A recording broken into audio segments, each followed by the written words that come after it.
My fingers were going numb as I stapled another picture onto the telephone pole, the fingerless gloves not providing much warmth in the ever-growing chill of the fall. Before I moved on to the next, I took a moment to stare at the poster.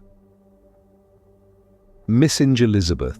Hunt, 28-year-old woman, disappeared on her way home from the Drunken Goose on the 13th of March. Her destination was 25th Gorombi Crescent. If you recognize this woman and have seen her recently, please call 66 or send a letter to 25th Gorombi Crescent to relay this information. Elizabeth had been smiling in the image, her brown eyes framed by falling waves of chocolate locks. The picture had been taken the day she left for the pub, an hour before, as we had celebrated her new job in New York. She had been so excited for the move, the new opportunities, the new friends she would make. And now she was gone, vanished on her way home. Shaking my head, I hefted the stack under my arm and continued down the sidewalk. As I walked, I felt the stares of my neighbors and fellows on my back. I must have been quite the sight, wandering the length of the town every day in a desperate attempt to find my missing sister. I laughed humorlessly under my breath. How pitiful was I? I was so lost in my thoughts that running into someone was just inevitable. I collided with a solid surface, papers flying as I landed back on my arse. A yelp slipped out of my mouth when the pain shot up my spine. "Shit, I'm sorry, I didn't see you there." The stranger's voice came from above me. I shook my head, taking the offered hand and allowing the man to pull me to my feet. "No, it's my fault," I sighed. "I wasn't looking where I was going and ran right into you." As I raised my head, I couldn't help but analyze the face of the new guy. His hair fell in brown curls, floating on his head like a cloud. Evergreen eyes watched me with a look of pure curiosity, like I was a puzzle to unpack. His skin was lightly tanned, like he had been just barely kissed by the sun. His face slowly flushed under my intense stare. Realizing how weird it must be, getting stared at by a stranger, I hastily jumped into action. "My name's Michael Hunt. I live on the other side of town," I blurted. "Ah, I'm Ethan Walker," he introduced, using our joined hands to give me a handshake.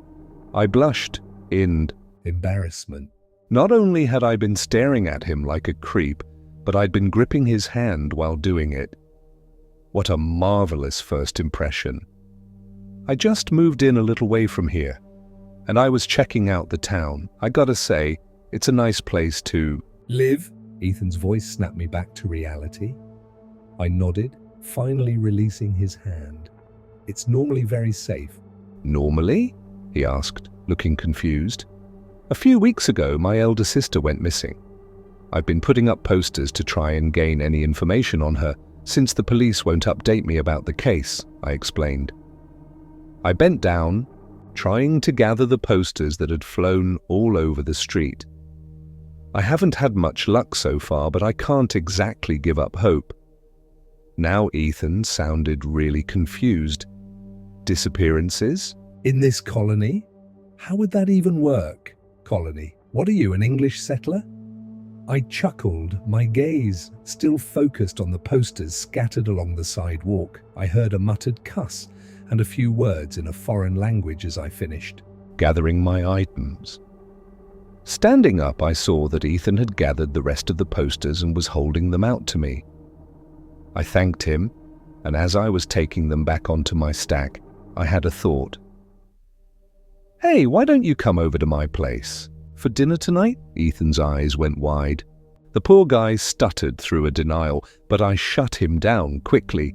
"Come on, you're new here. I might as well give you a warm welcome. You shouldn't exactly be inviting strangers into your house. You have no idea what I'm capable of." That was rather dramatic. "Look, as long as you aren't a serial killer, I'll be fine." Dinner was interesting. Ethan mostly asked about the town, how long I'd lived there, and what I do in life.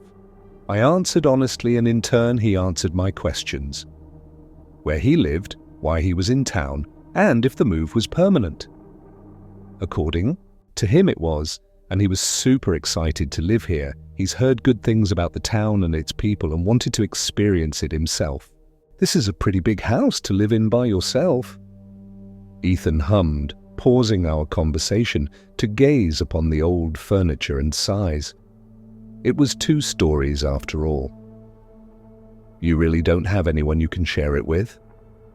I shared it with my sister before she disappeared. My melancholy must have bled too much into my voice. Ethan stared at me with pity. She's the last family I have left since my parents passed 2 years ago. I'm sorry to hear that. It's all right, I mumbled. I've managed so far. I can hold everything together until she gets back. Ethan looked a bit unsure, but he opened his mouth regardless. Why don't you tell me about her? So I did. I told him about that time when she punched my bully in the throat and took me out of school for the rest of the day, and the other time when I heard she was being sexually harassed, so I ditched my friends to do some research and ruined the guy's life the next week. How the town would call us the ideal sibling relationship. How it was my fault she disappeared, because I wanted to stay and get more drunk and left her to walk home alone. How nobody had been able to help me yet. How I'm so scared about what happened to her, where she is, and if she is even alive right now. My darkened rambling came to an end with the whispered fear that I might never see her again, and that it would be my fault. In the silence that followed was heavy, laden with my burdens and fears. Your sister is lucky to have someone as dedicated as you looking for her. I swallowed thickly. Thank you. Sorry I made things weird. Ethan waved his hand through the air, an easy smile painted across his face. It's fine. I'm sorry I have to leave you on this note anyway. We've talked the night away. I looked at the clock, blinking in surprise. He was right. We'd been talking so long it was 10 at night. Oh God, I'm so sorry. I'll show you to the door. As we stood in the doorway, watching Ethan put his coat on, I hastily grabbed a sheet of paper and shoved it into the coat pocket. At his questioning, "Glance," I explained myself. "It's one of my sister's missing persons posters. It's got my number and address on it, so it's a lot easier to give it to you than to run around the house looking for a pen and paper." As an afterthought, he added on, "And if you see Elizabeth, you can recognize her and call me quickly." Ethan gave me a smile, both kind and sad at the same time. "I promise I'll keep an eye out for her." I smiled back. That's all I ask. I walked with a skip in my step, excited for what the day would bring. Finally, I had found a sort of lead to the case of my missing sister.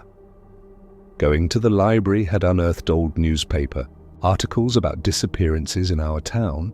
Apparently, the town I had grown up in all my life held a large history of vanishing people. Almost every single one of them had resurfaced, planting a seed of hope for my elder sister's well-being. Jumping up my first target's porch steps, I rang the doorbell and said my line. "Hi, I'm Michael Hunt, and I'm here to ask questions." "On your disappearance." The door slammed in my face. This might take a while. My exhaustion was hitting me full force by the time I made it to the last house.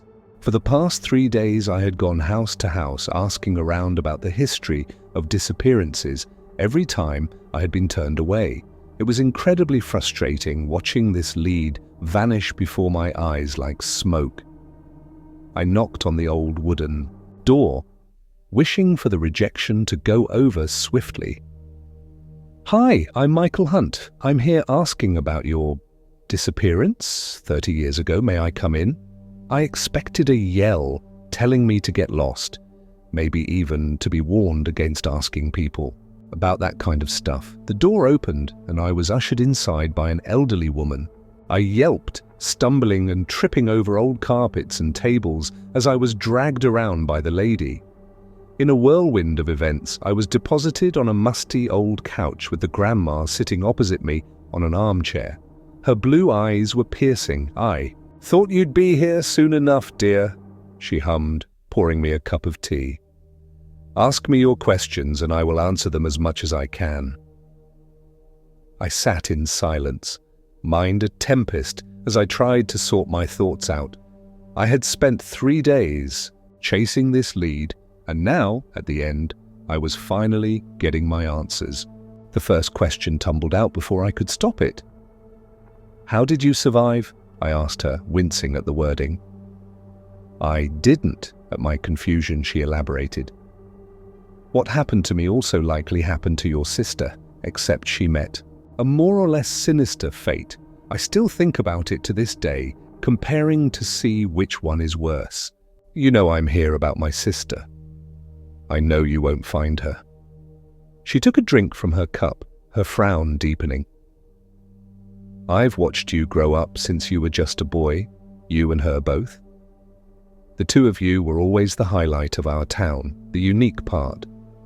You may think that the police have been lazy, but I can assure you that when she vanished, they worked tirelessly to get to the bottom of it." "They found her?" My voice was barely a whisper, but she heard it regardless. "You shouldn't. Seek these answers, little one. It will make you miserable. This town was ready to let her go because we loved her and knew she would thrive outside of here. But you have always been different. This town loves you too much, especially since dear Elizabeth is no longer here. They won't let you go." Her voice was intense, much too intense to belong to an elderly woman. "Let this go, Michael. You will regret it otherwise." I reached for my tea, downing it in one go before standing up. "Thank you for your time," I mumbled. "But I won't stop until I know what happened to my sister." She sighed, taking another sip from her cup. "I was quite afraid you would say that. Good luck, dear, and may whatever gods you pray to be listening." "The search is going nowhere," I groaned, laying my head on the coffee shop table.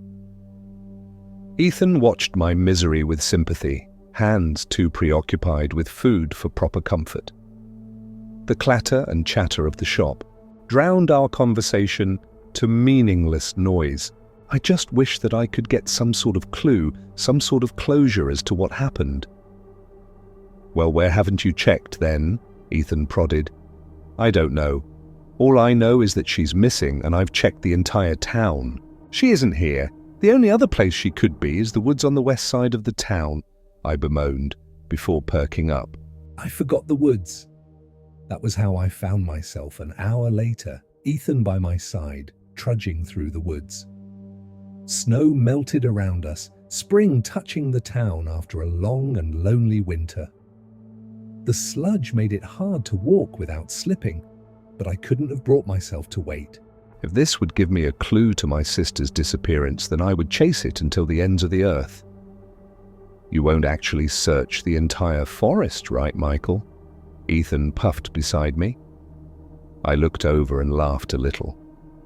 He had his hands on his knees, bent over and breathing heavily as his lungs tried valiantly to increase his oxygen intake. "What? You're already tired." "We've only been walking for 10 minutes. The filthy glare he gave me was worth it. A further 20 minutes later, and it started to look like we'd need to head back anyway. The shadows were growing longer and darker, the sun trying to disappear behind trees and hills.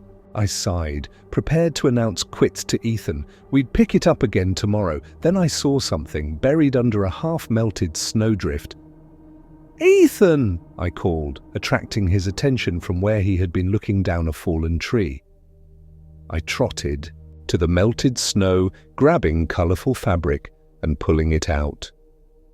My face paled. "This is her dress." The colourful fabric was something she had painstakingly sewed together herself. The pink flowery patterns would swirl down to her legs, billowing outwards as she walked. It had originally been an old blanket that she then repurposed to suit her styles. And if its presence here wasn't horrifying enough, the state of her beloved dress was something to give me nightmares on its own. Brown stains spotted the fabric, rips and tears along sleeves and sides, and soaked with the same stain. Faintly, I recognized the stains for what they were. Blood. "Elizabeth, what happened to you?" I whispered. Ethan slipped the dress from my hands and led me from the woods, telling me that I'd had enough excitement for that day. In the early hours of the morning, 2 days after we found that dress, I went into the woods alone. I didn't let anyone know I was going, not even Ethan. I knew there was something else in those woods, something else I didn't want to see. I needed to see it anyway. I needed to know exactly what my sister's fate was. At this point, there was no possibility that she was alive. It would take a miracle for that. But if I could at least find her body, I could bring her home. That was enough for me. It took almost 2 hours of walking to find something. A cabin, one that nature was trying desperately to reclaim. The slowly rotting wood wore ivy like a coat, the corruptive plant chewing away at the walls like an acid. There was no door, and the entrance stared back at me with the hunger of a starved beast. If Elizabeth was anywhere, it would be here. I crept across the creaky wooden floor, wincing as it croaked beneath my feet. The walls groaned as I stepped around decayed carpets and broken furniture. Plants attempted to grab my legs and drag me away, but my careful footsteps evaded them. At every turn, the smell in the house was arguably the worst thing I'd ever smelt in my life. To describe it would be to describe death. The entire house reeked of death and broken dreams. Staying away from the walls, I eventually found myself in the bedroom. Instead of a bed, there was a chest. It looked newer than the rest of the house, the ivy creeping towards it, yet not a single vine touching. The stench was overpowering now. I threw up a little in my mouth with my next intake of breath. It was foul. The chest probably held a clue, I could tell that. Something in that chest would lead me to Elizabeth. I crept over, placing my hands firmly on the lid. It cracked open easily, and the smell alone almost had me stumbling back. It was rotten and disgusting, but I needed to see what it was. I lifted the lid up and saw... I woke up on the floor, Ethan's worried face staring down at me. My mouth moved, but no sound came out.